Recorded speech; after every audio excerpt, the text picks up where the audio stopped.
So starting the test drive in this Escalade IQ, sport mode here is so quick. You can just pull out of the parking lot and give it a little bit and it's good to go.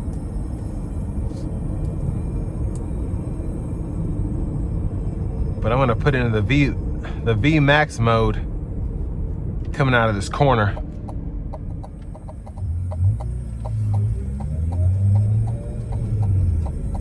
And it's just so quick, it's effortless.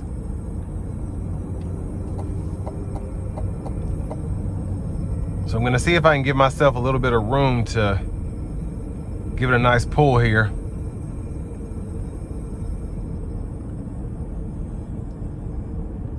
Looks like nobody's behind me, so we're gonna floor it here in a sec.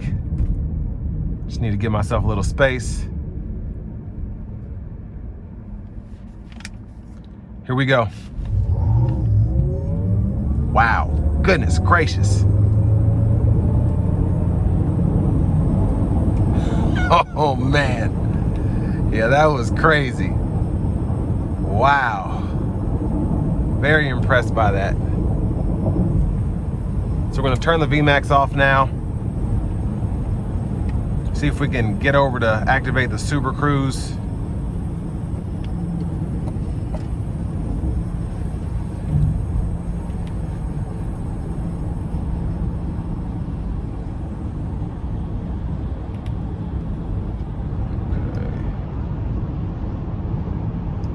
All right, I don't know why the adaptive cruise was off. Maybe I did something, but now that's on. We can activate the Super Cruise.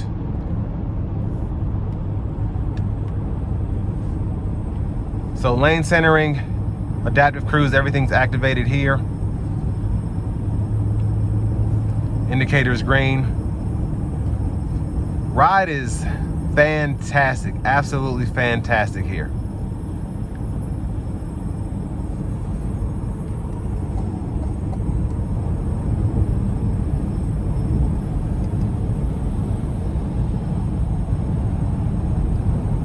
But having the air ride and then the magnetic ride control really just makes this ride almost as good as a typical Escalade. Now with the lower center of gravity, having the giant battery pack and all of that, the ride's not gonna be super smooth, but very close, very close. And honestly, to go electric, I wouldn't be disappointed having this ride as opposed to one in a regular Escalade. Because I'd rather get 460 miles of charge on a battery as opposed to 14 miles a gallon in the city, especially when gas is $3 or more. But, you know, it's all preference. I prefer the performance of the electric vehicles as opposed to the gas power ones.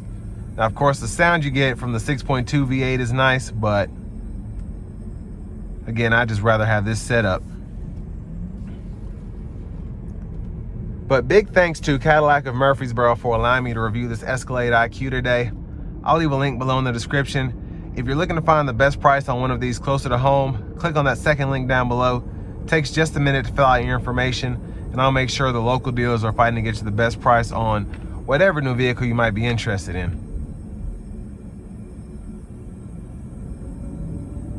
But these are just such cool vehicles.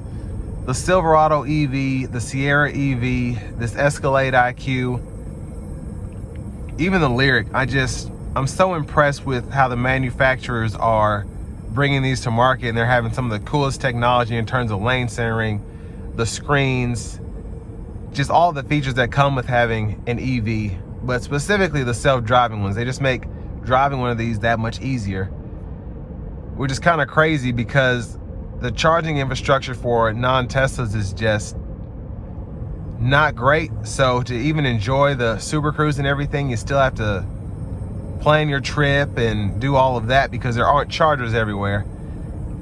Now I have a Mach-E, and mine, I can actually go to Tesla chargers and use, I have Electron charging adapter, so I can plug it into the Tesla charger and then plug it right up to my Mach-E and get what I typically get in terms of charging speeds from the Electrify America charging network. So that definitely helps me on longer road trips. And then just having Blue Cruise and